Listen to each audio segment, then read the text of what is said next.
현명한 사람은 적절한 거리를 둔다. 고독, 즉 홀로 있는 것의 적막함을 견디지 못하는 사람들이 있다. 나는 그런 사람들에게 사회에 나가서도 어느 정도 고독의 습관을 가지라고 권하고 싶다. 그리고 자신의 생각을 타인에게 곧바로 이야기하지 말라고 충고하고 싶다. 타인에게 너그럽게 대하고 용납하는 습관을 익히기 위해서는 무심한 태도를 갖는 것이 가장 확실한 방법이다. 그렇게 하면 그들과 함께 있으면서도 한편으론 완전히 그들과 함께 있지 않을 수 있어서 세상에 대해 완전히 객관적인 태도를 취할 수 있다. 그러면 타인들과 너무 가까이 하지 않아도 되고, 그럼으로써 마음이 혼란스러워지거나 상처를 받는 일도 줄어들 것이다. 세상은 불에 비유할 수도 있다. 현명한 사람은 불을 쬐일 때 적절한 거리를 두고, 어리석은 사람은 손을 불에 직접 집어넣어 화상을 입은 다음에야 고독이라는 차가운 곳으로 도망쳐 손이 타고 있다고 한탄한다. 내면이 풍요로운 사람은 스스로 만족할 줄 안다. 내면의 풍요로움을 지닌 사람은 스스로 만족을 누릴 줄 알기 때문에 타인들과 관계를 맺기 위해 필요 이상의 희생을 굳이 치르지 않는다. 그런 사람은 자신을 부정하면서까지 사람들과 어울리는 것을 추구하지 않는다. 그와 반대로 평범한 보통 사람들은 지극히 관계지향적이며 순응적이다. 그런 사람들은 자기 자신을 참는 것보다 남을 참는 것이 더 쉽다. 세상에서는 정말로 가치 있는 것이 별로 중시되지 않으며 오히려 하찮은 것들이 중시되고 있다. 뛰어나고 탁월한 사람들이 은둔 생활을 하는 것을 보면 그런 사실이 입증된다. 스스로 옳은 철학을 가진 사람이라면 자신의 자유를 지키고 더 잘 누리기 위해서 자신의 욕구를 제한하고 자기 자신에게 깊이 만족하는 것이 진정한 삶의 지혜라는 걸 알 것이다. 사람의 모든 불행은 혼자 있을 수 없는 것에서부터 생긴다. 세상엔 어디에나 모든 것에 발이 떼같이 달려들어 아무 곳에나 들러붙는 수준 낮은 사람들이 있다. 그들이 그렇게 하는 것은 자신들의 무료함에서 벗어나기 위해서이거나 자신의 삶에서 부족한 부분, 즉 감정, 자존감, 즐거움, 만족감 등을 채우기 위함이다. 그러나 스스로 정신적인 따뜻함을 충분히 지닌 사람은 굳이 사람들 사이에 끼어들 필요가 없다. 스스로 사색하는 지적인 사람은 오히려 홀로 있는 생활을 통해 두 가지 이점을 얻는다. 첫째는 오로지 자기 자신과만 함께한다는 것이고, 둘째는 타인과 함께하지 않는다는 것이다. 모든 관계에는 억지로 해야 할 수밖에 없는 것, 불편함 등 여러 위험이 따른다는 것을 생각할 때 이 점들은 큰 가치가 있다. 관계를 맺는 것은 때로 도덕적으로 문제가 있거나 내게 손해를 입힐 수 있는 사람과도 접촉하는 것이 위험한 일이기도 하다. 덜 사교적인 사람은 굳이 관계를 잘 맺기 위한 능력을 얻으려 하지 않아도 된다. 관계를 맺지 않아도 될 만큼 많은 것을 스스로 지니고 있다는 사실이니 이것만으로도 스스로 큰 복이다. 왜냐하면 우리가 겪는 거의 모든 고뇌와 불행은 관계로 인해 생기기 때문이다. 외적인 빈곤함은 내적인 빈곤으로부터 시작된다. 사람은 자신의 궁핍을 극복해낸 후에도 여전히 궁핍함으로 어려움을 겪는 다른 사람들처럼 곧 다시 불행함을 느낀다. 그건 바로 내면의 공허함과 의식의 빈약함, 정신의 빈곤함 때문이며, 그렇기 때문에 사람은 자신과 비슷한 부류의 사람들과 계속 어울리게 된다. 결국 유유상종이 되는 것이다. 사람들은 외적인 자극을 통해 내적인 만족을 획득하려고 노력하지만 그래봐야 소용없다. 내적으로 궁핍한 것이 결국 외적인 궁핍도 초래하는 것이다. 세상에서 가장 중요한 것, 그 사람 자신을 이루고 있는 것, 언제나 그와 함께하며 따라다니는 것, 아무도 그에게 새로 줄 수도 빼앗아 갈 수도 없는 것, 그것이야말로 그가 획득하고 가질 수 있는 모든 것보다 중요한 것이다. 또한 그것이야말로 남의 눈에 비친 자신의 모습보다 훨씬 더 중요하다. 불필요한 것이 너무 많다. 재기 있는 사람은 혼자 있을 때도 자신의 사고와 상상력으로 커다란 즐거움을 얻을 수 있지만, 둔감한 사람은 사교나 연극, 여행이나 오락을 계속 즐기면서도 지루함을 견디지 못해 고통스러워한다. 선하고 온화하며 부드러운 인격을 지닌 사람은 궁핍한 상황에서도 만족할 줄 알지만, 탐욕스럽고 시기심이 많으며 악한 성격을 지닌 사람은 아무리 소유해도 만족할 줄 모른다. 비범하고 정신적으로 탁월한 인격을 한결같이 지니고 있는 사람에게는 보통 사람들이 추구하는 향락의 대부분이 불필요하고 거추장스러우며 성가신 것일 뿐이다. 긍정적이고 유쾌한 사람은 행복하다. 내면에 지니고 있는 모든 자산 중에서 가장 직접적으로 우리를 행복하게 해주는 것은 긍정적이고 유쾌한 마음이다. 긍정적이고 유쾌한 마음은 즉각 보답을 해주기 때문이다. 그건 다른 어떤 것으로도 대체할 수 없다. 그래서 어떤 사람이 행복한지 판단하려면 그가 긍정적이고 유쾌한지 알아보아야 한다. 긍정적이고 유쾌하다면 젊었든 늙었든 몸이 반듯하든 굽었든 가난하든 부자든 아무래도 상관없다. 그는 행복할 것이다. 긍정적이고 유쾌한 마음이 오면 언제든 문을 열어주어라. 긍정성과 유쾌함이 마음에 찾아오면 언제라도 문을 활짝 열어줘야 한다. 긍정적이고 유쾌한 마음은 잘못된 때 찾아오는 법이 결코 없기 때문이다. 사람들은 만족할 이유가 있나 없나를 따져보면서 긍정성과 유쾌함을 받아들이는 데 주저하곤 한다. 또 진지한 숙고와 중대한 걱정이 유쾌함으로 인해 방해받을까봐 우려하곤 한다. 그러나 진지한 숙고와 중대한 걱정으로 무엇을 개선할 수 있을지는 매우 불확실한 반면, 긍정성과 유쾌함은 확실하며 직접적인 이득이 된다. 긍정성, 유쾌함은 행복의 진짜 주화와 같은 것이다. 직접적으로 현재를 행복하게 해주는 것은 긍정적이고 유쾌한 마음밖에 없다. 건강을 희생하는 것만큼 어리석은 일은 없다. 행복의 90%는 건강에 의해 좌우된다. 건강해야 모든 것을 즐길 수 있기 때문이다. 건강하지 못하면 그 어떠한 것도 즐길 수가 없다. 정신적 특성이나 감정, 기질과 같은 내면적 자산조차도 병약함으로 위축되고 기가 꺾인다.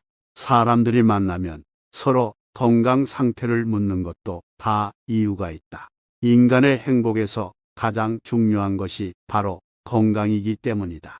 생업이나 승진을 위해서든 학식이나 명예를 위해서든 무슨 일을 위해서든 건강을 희생하는 것만큼 어리석은 일은 없다. 건강이 있고 난 뒤에 다른 모든 것이 있는 것이다. 건강한 거지가 병든 왕보다 더 행복하다. 건강은 외적인 어떤 것보다 훨씬 중요하므로 건강한 거지가 병든 왕보다 더 행복하다고 할 수 있다. 완벽한 건강과 조화로운 신체에서 비롯되는 차분하고 낙천적인 기질, 올바른 분별력, 온건한 의지, 그리고 정의로운 양심, 이런 것은 어떠한 지위나 물질로도 대신할 수 없는 최고의 장점이다. 아는 만큼만 볼 수 있다. 아무도 자신을 넘어서는 볼 수 없다. 누구나 자신의 정신 수준에 따라서만 타인을 파악하고 이해할 수 있다. 그런데 그 정신 수준이 매우 저급한 종류의 것이라면 어떤 현인도 그에게 영향을 미치지 못할 것이다. 그런 사람은 위대한 현인에게서 그 사람의 가장 부족한 것, 그가 지닌 모든 약점, 기질과 성격의 결함밖에 감지하지 못해 그 사람을 그런 인물로 판단할 것이다. 장님에게는 색이 존재하지 않는 것처럼 자신에게는 그 사람이 지닌 좀 더 높은 정신적 재능이 존재하지 않는 것이다. 무릇 정신이란 그것을 갖지 않은 사람에게는 보이지 않는 법이다. 지식을 얻으려 할 뿐 통찰을 얻으려 하지 않는다. 나이를 불문하고 온갖 부류의 대학생들과 대학 교육을 받은 사람들은 대체로 지식을 얻으려 하지 통찰을 얻으려 하지 않는다. 그들은 온갖 암석이나 식물, 온갖 전쟁이나 실험, 그리고 온갖 책에 관한 모든 지식을 얻는 것을 명예로 삼는다. 그들은 그 지식이 통찰을 얻기 위한 수단일 뿐 그 자체로는 별로 가치가 없다는 생각은 하지 못한다. 많이 아는 체 하는 사람들의 엄청난 박식함을 볼 때마다 나는 이따금 이렇게 중얼거린다. 저렇게도 읽은 책이 많은데 생각은 그렇게도 하지 않다니 끝에 가서야 전체를 볼 수 있다. 나그네가 언덕에 다다라서야 비로소 자기가 걸어왔던 온갖 굽은 길들을 알 수 있게 되는 것처럼 우리도 인생의 한 시기나 생애의 끝에 가서야 비로소 자신이 쌓은 업적과 결과의 참된 연관성, 그것들의 가치를 제대로 인식할 수 있다. 우리는 매 순간마다 지금 이 시점에 가장 옳고 적절하다고 생각되는 일을 선택하면서 행동하고 있을 뿐이다. 하지만 결과를 보아야만 일이 어떻게 진행되었는지 알 수 있고 전체적인 연관성을 되돌아보고서야 그것이 어떤 방법으로 일어났는지를 제대로 깨달을 수 있다. 나이에 따라 현재의 색조가 달라진다. 우리는 평생에 걸쳐 현재만을 소유할 수 있을 뿐이다.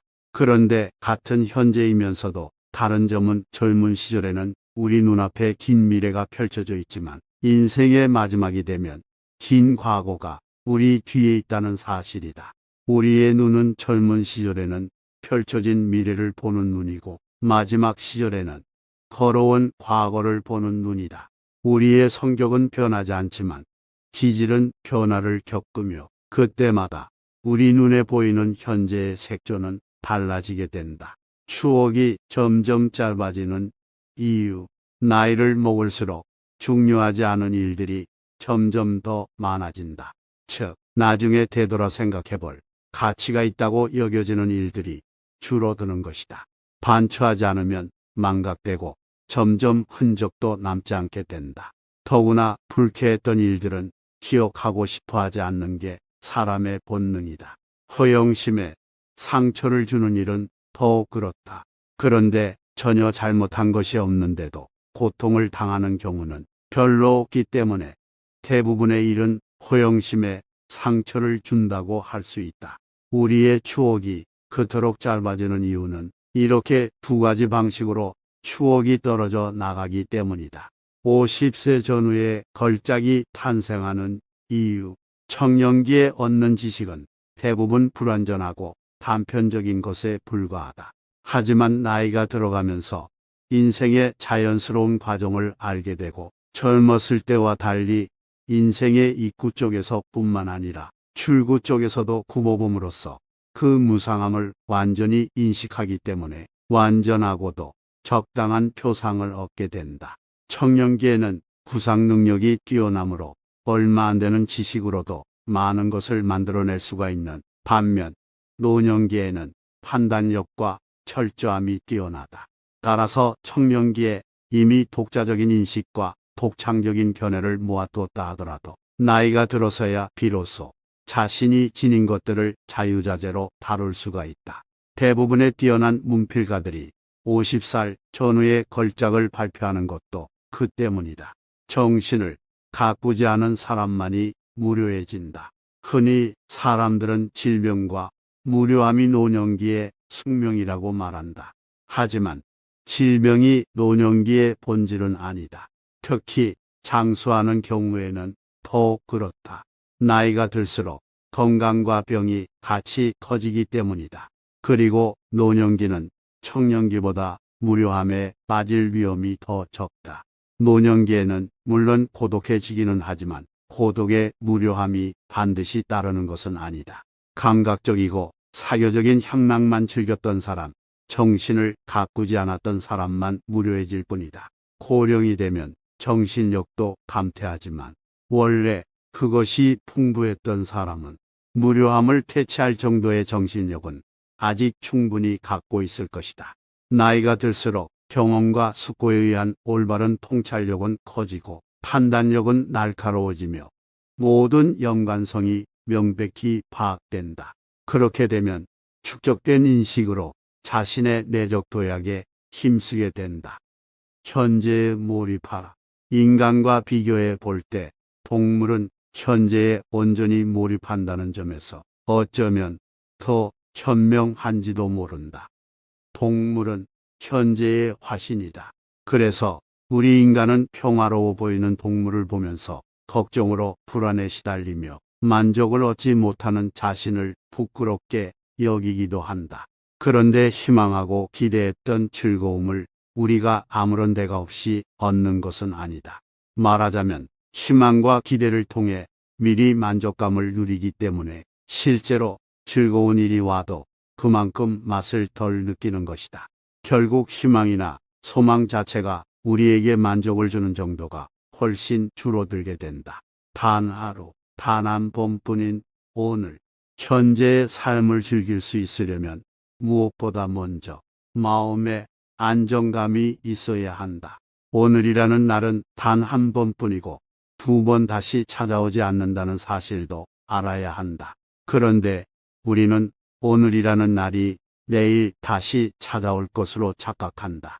내일 역시 두 번 다시 찾아오지 않는 또 다른 하루일 뿐이다. 병에 걸렸을 때나 슬픔에 빠져 있을 때 우리는 고통과 후회가 없었던 과거의 시간을 한없이 부러워하며 마치 잃어버린 낙원이나 진가를 인정해주지 못했던 친구를 떠올리는 것처럼 아쉬워한다. 그렇다는 사실을 언제나 건강한 때에도 의식하고 산다면 현재를 좀 더 가치 있게 평가하고 즐길 수 있을 것이다.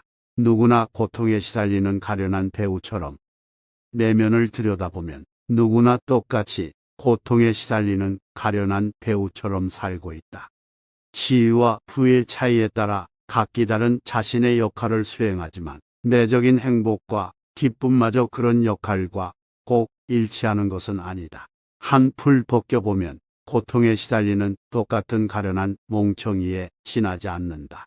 사람에 따라 고통의 내용은 다를지라도 본질적으로는 모두에게 대체로 비슷하다. 물론 정도의 차이는 있지만 그렇다고 해서 신분과 부, 지위에 따라 큰 차이가 있는 것은 결코 아니다. 모든 일은 절반으로 나누어진 두 가지로 이루어져 있다. 모든 일은 주관적인 측면 반, 객관적인 측면 반으로 이루어져 있다. 객관적 측면으로 아무리 멋지고 훌륭해도 주관적 측면으로 별 볼 일 없게 느껴지면 불만족스럽게 느껴지고 만다. 아무리 경치가 좋은 것도 날씨가 나쁘거나 성능이 나쁜 카메라로 찍으면 아름답게 보이지 않는 것과 마찬가지다. 행복은 타인의 판단에 좌우되지 않는다.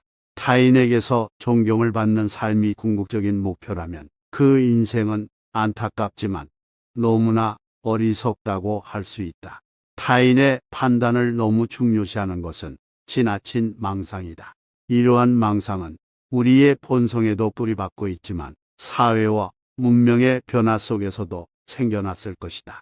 그러한 망상은 우리의 행위 전체에 엄청난 영향을 미치고 우리의 행복에 해로운 영향을 미친다.